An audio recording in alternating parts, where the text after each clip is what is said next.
اللہ من الشیطان الرجیم بسم اللہ الرحمن الرحیم ربش رح لی صدری ویسر لی امری واحلل عقدۃ من لسانی یفقہوا قولی۔ بہت بہت شکریہ آپ سب کا یہاں موجود ہونے کے لیے، اور یہ مجھے شرف آپ نے دیا کہ میں آپ لوگوں سے خطاب کر سکوں۔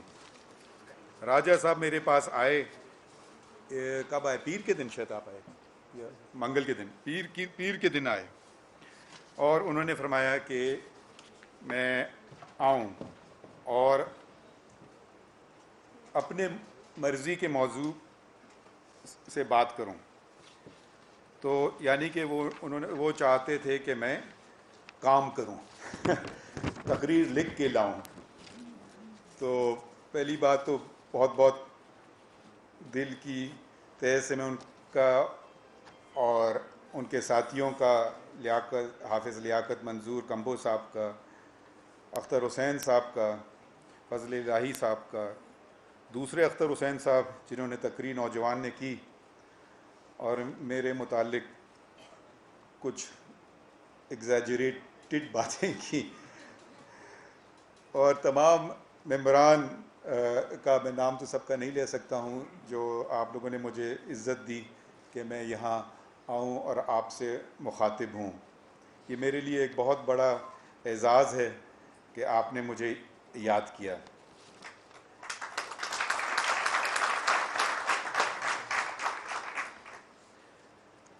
یہ موضوع میں نے کیوں چنا؟ آئین کو ہمارے 50 سال ہونے کو ہیں، 73 کا آئین کہلاتا ہے مگر کچھ عرصے پہلے بنا تھا، تو بس 50 سال ہونے کو ہیں۔ اس سے پہلے بھی آئین آئے اور چلے گئے۔ بانی پاکستان قائد اعظم محمد علی جناح نے 26 فروری 1948 کو فرمایا کہ ان کے ذہن میں کیا تصور تھا آئین پاکستان کا۔ اس وقت آئین پاکستان نہیں بنا تھا۔ انہوں نے فرمایا، اور میں ان کا ترجمہ کرتا ہوں، انگریزی میں ان کا خطاب تھا: پاکستان کا آئین ابھی تک پاکستان کی آئین ساز اسمبلی نے تشکیل نہیں دیا ہے۔ مجھے یہ نہیں پتا کہ اس کی حتمی شکل کیا ہوگی، مگر اس بات کا یقین ہے کہ یہ جمہوری ہوگا اور جس میں اسلامی اصول اپنائے گئے ہوں گے۔ اسلام اور اس کی آئیڈیلزم، اس کو ترجمہ کرنا ذرا مشکل ہے، آئیڈیلزم کو، نے ہمیں جمہوریت سکھائی۔ اسلام نے ہمیں سکھایا کہ تمام انسان برابر ہیں اور سب کو عدل اور انصاف اور مساوی برتاؤ سکھایا۔ تو یہ ان کے الفاظ کی میرے خیال میں عکاسی ہمیں اپنے آئین میں نظر آتی ہے۔ مگر اس سے پہلے کہ میں اس کی طرف جاؤں تو میں قرآن شریف، احادیث کا کیا تعلق ہے ہمارے آئین پاکستان سے، یہ آپ ذرا یہ جاننا ہمارے لیے بہت ضروری ہے۔ آپ تشریف رکھیں۔ اور میں اس سے پہلے، یہ بہت اچھی بات ہے آپ کے صدر صاحب نے یہ کہا کہ سب لوگ وہ پہنے ماسک، مگر میں آپ سب سے دور ہوں تو شاید آپ کو مجھ سے خطرہ نہیں ہے۔ اور قرآن شریف بھی یہ کہتا ہے کہ دوسروں کو خطرے میں مت ڈالو اور اپنے آپ کو قتل مت کرو۔ تو وہ لوگ دوست جو برائے کرم صرف منہ پہ ماسک پہنتے ہیں تو وہ ناک سے سانس لینا بند کر دیں، یا پھر ناک پہ بھی ماسک کر لیں۔ اور اگر آپ حکم دیتے ہیں تو میں بھی ماسک پہن لیتا ہوں، مگر میرے خیال میں تھوڑا فاصلہ ہے سوشل ڈسٹینسنگ کا، تو اس پہ ہمیں عمل کرنا چاہیے۔ اور جب ہم کریں گے تو پھر پوری مملکت بھی دیکھے گی کہ سب سے پڑھا لکھا طبقہ قوم کا جب کرتا ہے تو یقیناً صحیح بات کرتا ہے۔ اور اکثر لوگ نقل سے سیکھتے ہیں، اور نقل سے، ہم مسلمان بھی شاید نقل ہی سے ہوئے تھے، شعور تھا یا نہیں تھا پیدا ہو گئے اسلامی معاشرے میں. یہ میں صرف کیونکہ یہ بار ایسوسیشن ہے تو میں صرف اسلام سے بات کرنے سے پہلے میں نے, اگر آپ نے یہ میرا جو ٹاپک ہے ذرا سا فرق ہے جو انہیں لکھا, میں نے لکھا آئین, اسلام اور بنیادی حقوق. اب آپ کو بتاؤں گا کہ آئین پہلے کیوں آیا اور اسلام بعد میں کیوں آیا. کیونکہ آئین جو ہے وہ ہر شہری کو تحفظ دیتا ہے. اس میں عیسائی بھی ہیں, ہندو بھی ہیں, دوسرے مذاہب بھی ہیں, سکھ بھی ہیں.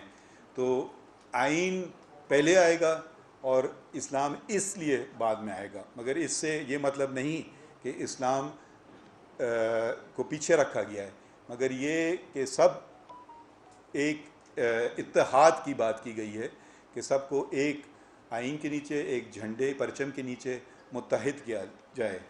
مسلم لیگ کا جو جھنڈا تھا وہ ہرے رنگ کا تھا اور اس پہ چاند اور تارا تھا. اگر پاکستان کا جب جھنڈا بنا تو اس میں ایک بڑی اسٹرپ سفید رنگ کی جو اقلیتوں کی عکاسی کرتی ہے. اگر آپ پرسنٹیج وائز دیکھیں تو وہ کہیں زیادہ ہے سفید. تو آپ اور ہر مسلمان کا فرض ہے کہ اپنے سے پہلے اقلیتوں کا تحفظ کیا جائے. یہ بات کو آگے لے کے چلتے ہیں. آئین ہمارے آئے اور گئے.